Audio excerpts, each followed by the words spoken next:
बांग्लादेश की killer drone कैसे साजिश रच रहा है भारत के खिलाफ। ভারতের চিকেনের খ্যাত সীমান্তের কাছে তুরস্কে তৈরি বাইরাক্টার ড্রোন মোতায়েন করছে বাংলাদেশ, এমনটাই জানাচ্ছে ভারতীয় মিডিয়া। সেখানে তুরস্কের ড্রোনকে নজরদারি কাজে ব্যবহারের কথা বলা হলেও বাংলাদেশে বাইরাক্টার ড্রোনগুলো অস্ত্র বহন করতে পারে। তুরস্কের এই ড্রোনগুলোকে নিয়ে কেন ভারতের মাথা ব্যথা সেই বিশ্লেষণ থাকছে আজকের ভিডিওটিতে। বাংলাদেশ তুরস্কের কাছে থেকে বাইরাক্টার TB2 ড্রোন কিনেছে কয়েক বছর আগে। অনেকটা গোপনে এই ড্রোনগুলো কিনেছিল বাংলাদেশ। তাই বাংলাদেশের কাছে কতগুলো এরকম ড্রোন আছে এবং সেগুলো কী ধরনের অস্ত্র আছে তা একেবারেই অজানা। এর আগে বিশ্বের বিভিন্ন যুদ্ধে মাঠ কাঁপিয়েছে তুরস্কের এই বাইরাক্টার TB2 ড্রোনগুলো। লিবিয়া যুদ্ধ, সিরিয়া যুদ্ধ, তুরস্কের গৃহযুদ্ধ, আর্মেনিয়া আজারবাইজান যুদ্ধ এবং রাশিয়া ইউক্রেন যুদ্ধে নজিরবিহীন সফলতা দেখিয়েছে ড্রোনটি। বলা যায় যুদ্ধক্ষেত্রে এটাই বিশ্বের সেরা ড্রোন। তুরস্কের ড্রোনগুলোকে প্রথম তৈরি করে 2014 সালে। যুদ্ধে তুরস্কের এই ড্রোনগুলোর সাফল্যের পেছনে অন্যতম কারণ এগুলো ছোট আকৃতি। ড্রোনগুলো লম্বা 21 ফিট এবং দুই ডানার মাঝের দূরত্ব 39 ফিট। দৈর্ঘ্য এবং প্রস্থে কিছুটা বড় হলেও ড্রোনগুলো অনেক সরু, ফলে রাডারে সহজে এগুলো ধরা পড়ে না, বিশেষ করে যখন অনেক দূরে থাকে কিংবা অনেক উপরে থাকে। এছাড়াও এগুলো তুরস্কে কোরাল জ্যামার ব্যবহার করে শত্রুর রাডার এবং এয়ার ডিফেন্স সিস্টেমকে অচল করে দেয়। TB2 ড্রোনগুলো ভূমি থেকে 25,000 ফিট উঁচু দিয়ে উড়ে যুদ্ধ করতে পারে। প্রায় 630 কেজি ওজন নিয়ে এই ড্রোনটি আকাশে উঠতে পারে, যার মধ্যে কেবল অস্ত্রে আছে 55 কেজি পর্যন্ত। ড্রোনটিতে আছে 100 হর্স পাওয়ারের একটি ইঞ্জিন। এটি একটি প্রোপেলার ইঞ্জিন, অর্থাৎ পাখা ঘুরিয়ে উড়ে, যার কারণে জেট ইঞ্জিনের মতো শব্দ হয় না। তাই ড্রোনটি উড়ে আসলেও বোঝা যায় না। ড্রোনটি ঘন্টায় সর্বোচ্চ 220 কিলোমিটার বেগে উড়তে পারে। ড্রোনটির জ্বালানি হিসেবে 300 লিটার গ্যাসোলিন বহন করে। একটানা উড়তে পারে 24 ঘন্টা। ড্রোনটির কম্ব্যাট রেঞ্জ বা যুদ্ধ করতে পারে 150 কিলোমিটার এলাকা জুড়ে, তবে ফেরি রেঞ্জ 6000 কিলোমিটার। এই ড্রোনটি 4টি পর্যন্ত মিসাইল বহন করতে পারে। ড্রোনটিতে 3 ধরনের বিস্ফোরক বহন করতে পারে। এগুলো হচ্ছে MAM-L, MAM-C এবং UMTAS মিসাইল। 3টি অস্ত্রই রকেট ছায়া তৈরি। MAM মিসাইলটির 2টো ভ্যারিয়েন্ট আছে। এর মধ্যে C ভার্সনটি হাই এক্সপ্লোসিভ ভ্যারিয়েন্ট। বেশি এলাকা জুড়ে হামলার জন্য এটা ব্যবহার করা হয়। দ্বিতীয় ভার্সনটি হচ্ছে L বা থার্মোব্যারিক ভ্যারিয়েন্ট। মিসাইলটি 14 কিলোমিটার দূরে গিয়ে আঘাত করতে পারে, অর্থাৎ ড্রোনটির টার্গেটে 14 কিলোমিটার দূর থেকে এই মিসাইল নিক্ষেপ করতে সক্ষম। মোট 4টি করে এ ধরনের মিসাইল বহন করতে পারে ড্রোনটি, অর্থাৎ একবার উড়াল দিলেই শত্রু 4টি লক্ষ্য বস্তুতে আঘাত করবে। এগুলো ছাড়াও রকেট ছানের UMTAS এন্টি ট্যাঙ্ক মিসাইলও বহন করতে পারে ড্রোনটি। UMTAS-এর ক্ষমতা আরও বেশি, কিন্তু ওজন বেশি হওয়ায় মাত্র 2টি UMTAS মিসাইল নিতে পারে ড্রোনটি। একজন পাইলট রিমোট কন্ট্রোলের সাহায্যে কম্পিউটার দ্বারা ড্রোনটিকে বিমানের মতো করে চালাতে পারে, সেই সাথে হামলা করতে পারে।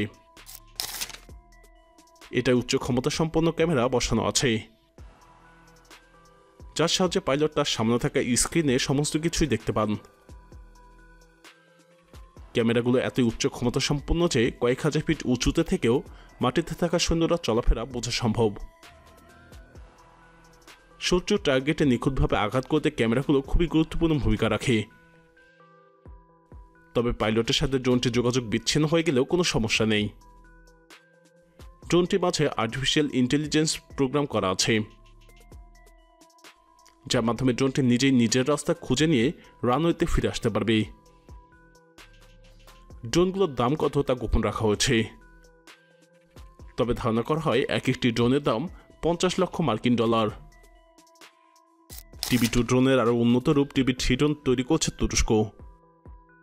বাংলাদেশ TB3 ড্রোন পেয়েছে কিনা তা নিশ্চিত নয়। TB3 ড্রোনটির দৈর্ঘ্য 8.35 মিটার বা 27 ফিট 4 ইঞ্চি, উচ্চতা 8.5 ফিট। আর দুই ডানার মাঝের দূরত্ব 46 ফিট।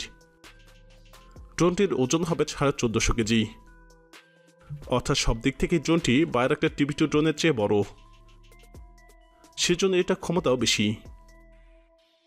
ড্রোনটি 280 কেজি ওজন বহন করতে পারে, যেখানে TB2 ড্রোনটি বহন করতে পারত 150 কেজি ওজনের অস্ত্র। আবার নতুন এই TB3 ড্রোনটিতে তুরস্কের নিজস্ব প্রযুক্তি ইঞ্জিন ব্যবহার করা হচ্ছে। প্রতিষ্ঠানটি প্রত্যাশা তুরস্কের তুসাস ইঞ্জিন ইন্ডাস্ট্রিজের তৈরি TPD-170 ইঞ্জিন এতে ব্যবহার করা হবে। ড্রোনটি আকাশে উঠতে 150 মিটার রানওয়ে দরকার, যেটা TCG আনাদোলু যুদ্ধজাহাজে রয়েছে। এটা স্বয়ংক্রিয়ভাবে উড়তে এবং ল্যান্ড করতে পারবে। এর স্বাভাবিক গতি ঘন্টায় 125 কিলোমিটার, তবে সর্বোচ্চ গতি ঘন্টায় 160 কিলোমিটার। একটানা 24 ঘন্টা বেশি উড়তে পারে এটা। এটাতেও সমস্ত এভিওনিক্স আসেলসানের তৈরি।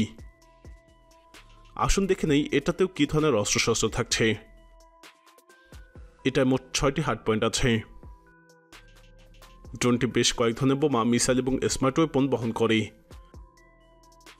এর মধ্যে প্রধানত 3 ধরনের বিস্ফোরক বহন করতে পারে। এগুলো হচ্ছে MAM-L, MAM-C এবং UMTAS মিসাইল। এই অস্ত্রগুলো রকেট ছানার তৈরি। MAM হচ্ছে রকেট ছানার তৈরি একটি laser guided smart munition. MAM মিসাইলটির 2টি ভ্যারিয়েন্ট আছে। এর মধ্যে C ভার্সনটি হাই এক্সপ্লোসিভ ভ্যারিয়েন্ট, যেটা মূলত প্রস্থে বরাবর বিস্ফোরিত হয়। বিশেষ করে বেশি এলাকা জুড়ে হামলার জন্য এটা ব্যবহার করা হয়।